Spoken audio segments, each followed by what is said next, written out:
again. Jed here, still in Koh Samui. Just want to give you a little bit of a rundown what you can expect in the next few days. We're heading over tomorrow to Ko Phangan, which is just across the water there, about an hour and a half ferry. It's the next island across, an hour and a half ferry trip. So we're going to go there in the morning. Had a great time here, it's been fantastic. Going to come back and live here one day soon.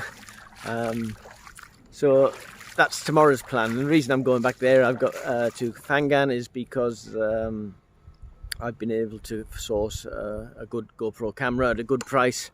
Someone's selling second hand, but it's nearly new, but it's half the price. So that's why we're heading that way. And while I'm over there, we're going to spend a couple of days looking around, taking some videos, give an idea what Ko Phangan's like compared to Koh Samui. I haven't been back there for a long time, but I would imagine it's doing it just as tough as most of the places in Thailand. And I've got a fantastic bargain on a hotel there. You wouldn't believe the prices that you can get here at the moment.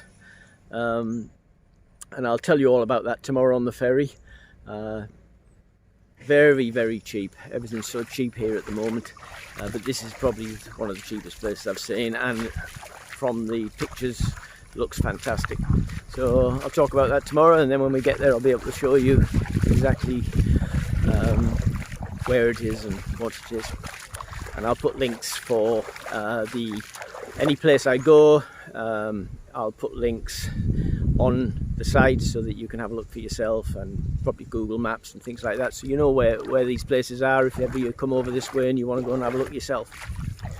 So that's what we're doing tomorrow, and we're going to stay probably 2 days, but depending on what we find. If it's nice, I'll stay longer.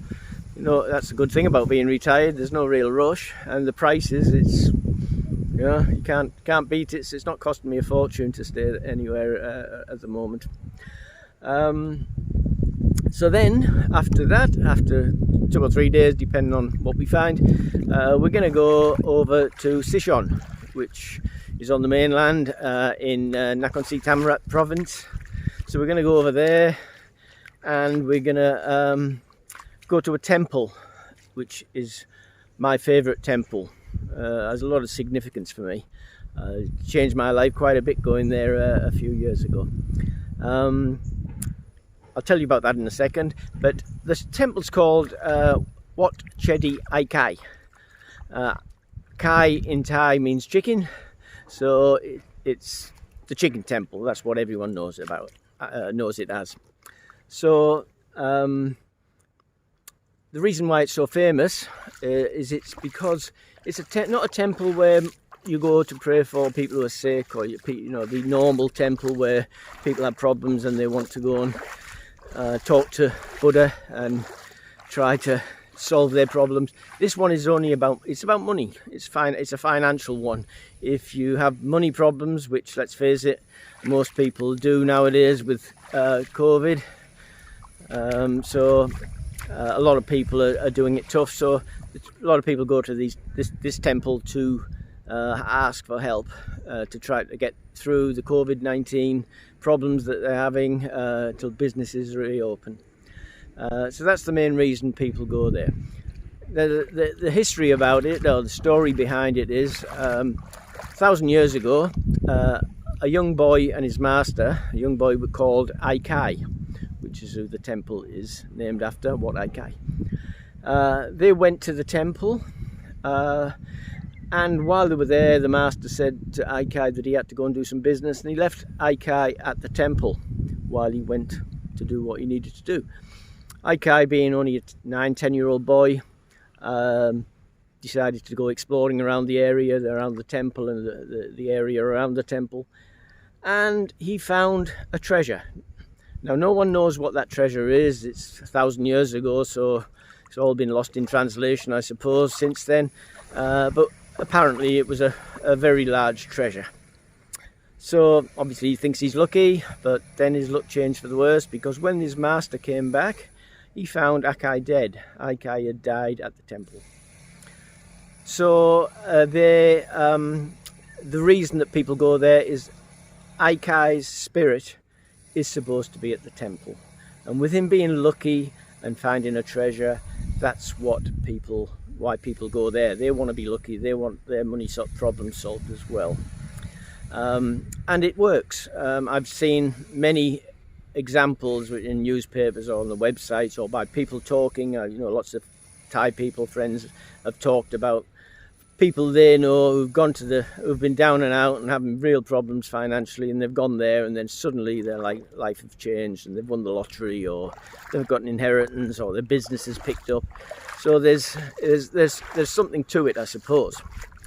Well, I know it is. There is definitely something to it. I know that from personal experience.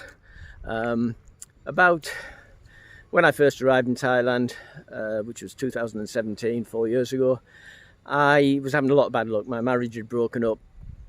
I had a bad accident in Phuket, and I was hospitalised, and so a lot of things going bad. But financially, things were going wrong as well. I had a place in Florida, a condo in Tampa, which I couldn't rent out. I'd had it a couple of years, and then someone moved out, and I couldn't get anyone to move back in. So it was costing me money, obviously, every month for maintenance and fees. So that was one thing. I also had a car sitting there from when I lived there, which I had been trying to sell for 8 months, which I couldn't sell. I had a mobile home in Tampa as well, which about 6 months before Cyclone or Hurricane Irma came up the panhandle, up the Florida coast, went across to Tampa and caused havoc. Unfortunately, it took the roof off my mobile home, and everything inside was ruined, and I had to put a new roof on it. There was a lot of damage, and it cost me a lot of money to fix up. Also, the person who was renting it had to move out, obviously, because you can't live without a roof, and he was moved out. I was hoping he was going to move back in, but he disappeared, owing me 4 months rent. And from things, then things just got from bad to worse, because not only couldn't I rent it, it was costing me sort of close to $400 every month for maintenance and fees for the park. So when you're on a pension, which is not a great pension, an Australian pension, and you have to pay $400 every month out, it didn't leave a lot for me. So I was in pretty bad financial straits. It wasn't a good time for me. So I was going through it. And also in Australia, when I left Australia the 6 months before that, I couldn't sell my car, so that was sitting there. There was all sorts of things like that. It was just really, really financially bad time for me. So when I decided I was going to leave Phuket, when I got out of hospital and healed up and I was mobile again, I decided that I was going to move to Koh Samui. I thought, let's try my luck again, start somewhere else, start fresh. It didn't start off very good for me, retirement here. Lovely place, but everything went wrong. So this time I thought, okay, I'm going to try again. Let's just go start again somewhere. So I decided to go to Koh Samui. And I thought I'll take 3 or 4 day drive up from Phuket and check out some places on the way. So I checked out Krabi and Koh Lanta and Nakhon Si Thammarat, and I ended up at Koh Nom. Now Koh Nom's only 5 minutes. It's about a 20-minute drive to the ferry port that takes you over to Donsak, that takes you over to Koh Samui. So I stopped the night there before getting the ferry the next morning. And when I was there, I checked in the hotel and I asked the receptionist what's there to do around here for a tourist, and obviously not much. Beautiful town, Koh Nom, but it's not really a tourist town for Pharang, it's more for Thai people. But very beautiful beaches, and if you like Thai food, you couldn't wish for a better place. But she told me about Wat Aikai. She said you should go there, and she explained the circumstances of what if you need financial assistance, then it's a good place to go and maybe ask for some help. So I thought, next morning I got up, had breakfast, and I thought, okay, I'm going to go and try that out. I needed my luck to change, and I thought, yeah, okay, let's go and give it a try, see what happens. So I went to the temple. I watched what people were doing. I always do that when I go to temples, because to show respect, you really have to do the right thing at a temple. You don't want to go in there and do the wrong thing and make a fool of yourself. It's a place of religion, and they take their religion very seriously here. So I went and watched what they were doing, and most of them were buying plaster chickens.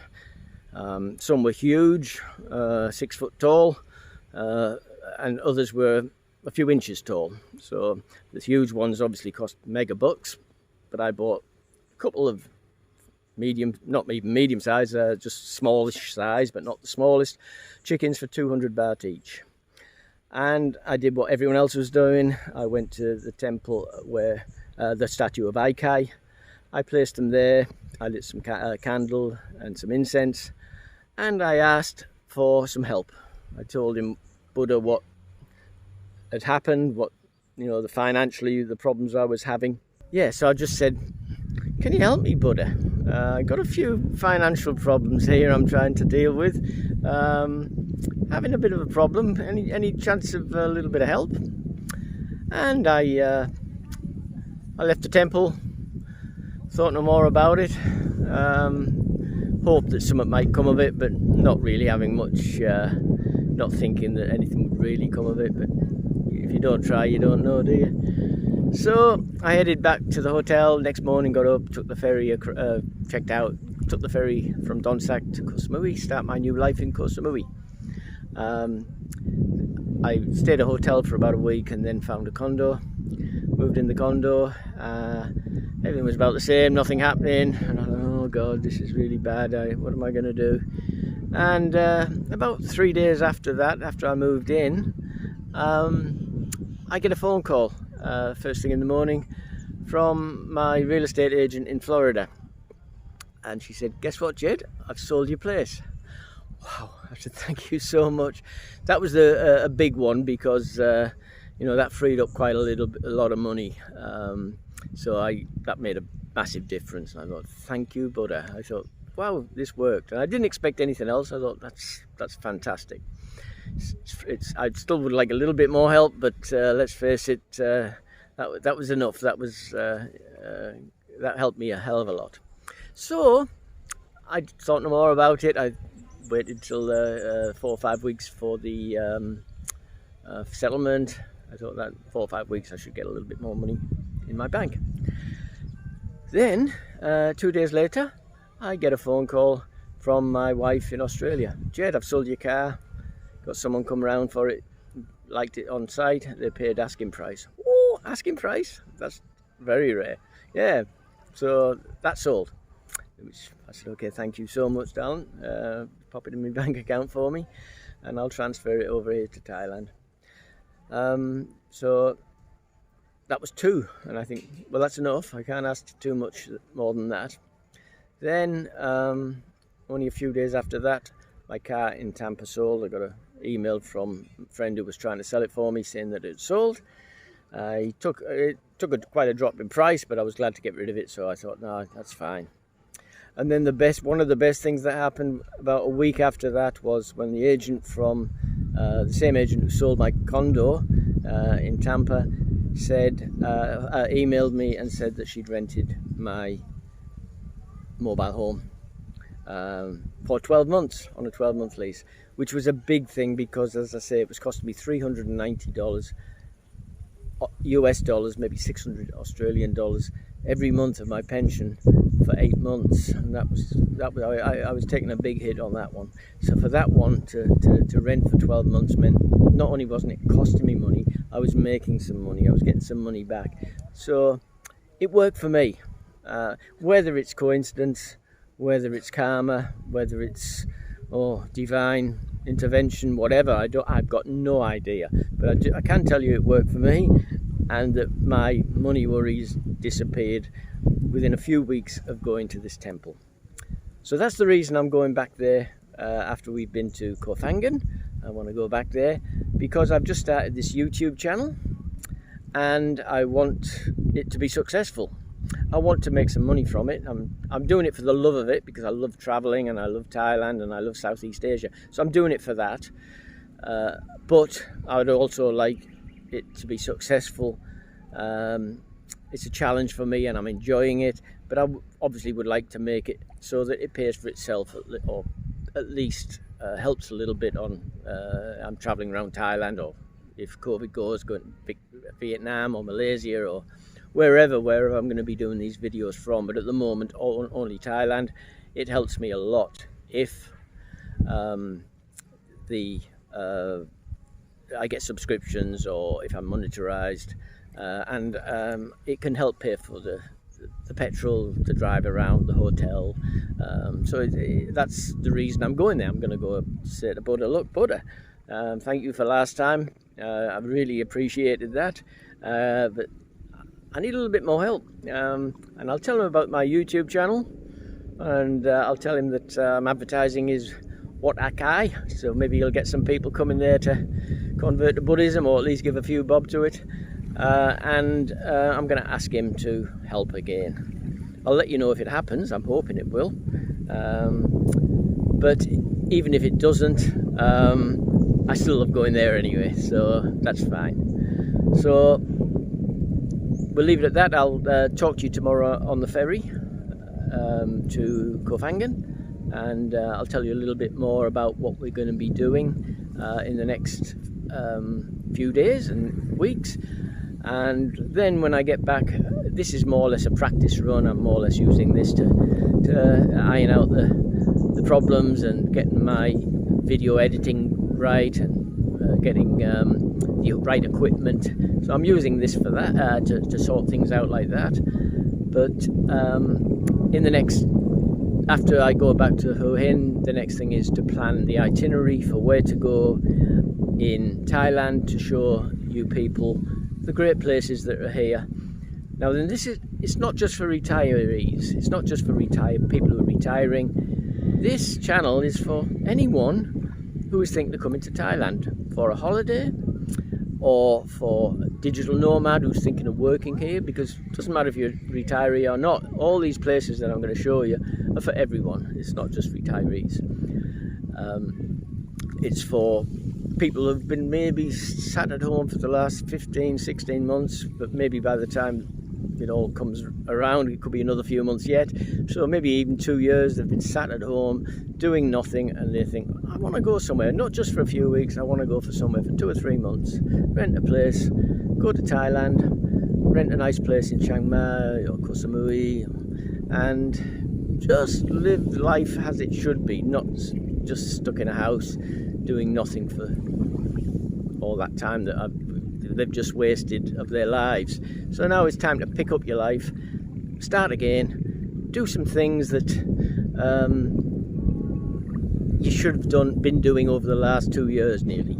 So once that, as I said, it's not just for retirees, it's for everyone. Many people now want to travel when this is over. So you have a look at my channel, subscribe, look through all the channel right the way through from start to finish if you don't mind, because that means I get more hours, and the more hours I get of people viewing, the better it is for my YouTube channel to grow. So if you don't mind, just bear with me. I promise you that it's going to get better, and you're going to enjoy this. You're going to enjoy this trip around Thailand to all these interesting places. So we'll leave it at that. I'll see you tomorrow on the ferry on the way to Ko Phangan, and I'll tell you a little bit more about plans for the future. Okay, so you take care.